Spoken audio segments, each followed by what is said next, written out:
Akalar Xitoy lentali drabilkamiz ko'rishinglar mumkin. Xitoy lentali drabilkamizda akalarimizga ishlatib tekshirib beramiz. Hozir bizda o't hasha yo'qligi uchun mana bunaqa sho'raga o'xshagan o'tlarni chiqarib ko'rsatib beramiz. Videoda ko'rib olishinglar mumkin, qanaqa chiqarishiga baho berasizlar. Bu drabilkamiz lentali drabilka bo'ladi.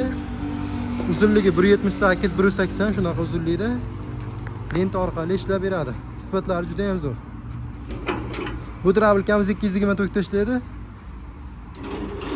Hozir drabilkamizni ishlab tekshirib beramiz. Ketdi.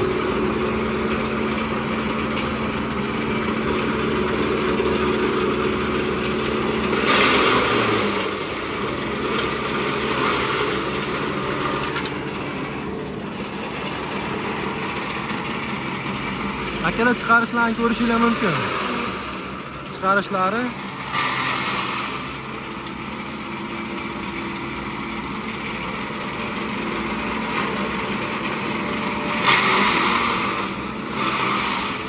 chiqarishlarni baho berasizlar chiqarishlariga.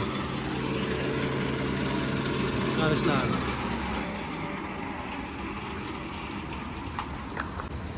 Bu drabilkamiz asosan makkapoyalar slyoz qilib beradigan apparat bo'ladi. Makkapoyani tiqsini slyoz qilib chiqarib beradi. Mana ko'rishinglar mumkin maydaligini. Mana shunaqa mayda qilib chiqarib beradi. Makkapoya bo'lmaganligi uchun biz sho'ralar chiqarib ko'rdik. Makkapoyalarni ham xuddi shunaqa qilib maydalab slyoz qilib chiqarib beradi.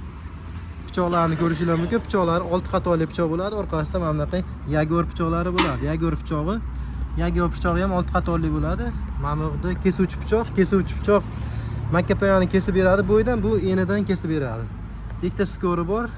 Eng tezida turibdi hozir bu mayda chiqaradigan turida. Mana bu o'rtaga qo'ysangiz neytral bo'ladi. Bu tarafi sekinroq chiqarib, irikroq qilib chiqarib beradi. Ikkita skori bo'ladi drabilkamiz. Motorlari toza 3 kilovatli misli motor bilan jihozlangan. Qalay aka, drabilka chiqarishi ma'qulmi? Yaxshi chiqardimi? Bo'laveradi. Oltaligami? Makkapoya bo'lganda makkapoya ham chiqarib ko'rardik.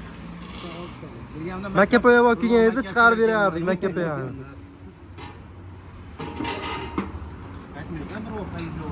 Bilma, olib kelmabsiz-da bir bu. Chiqarib berardik.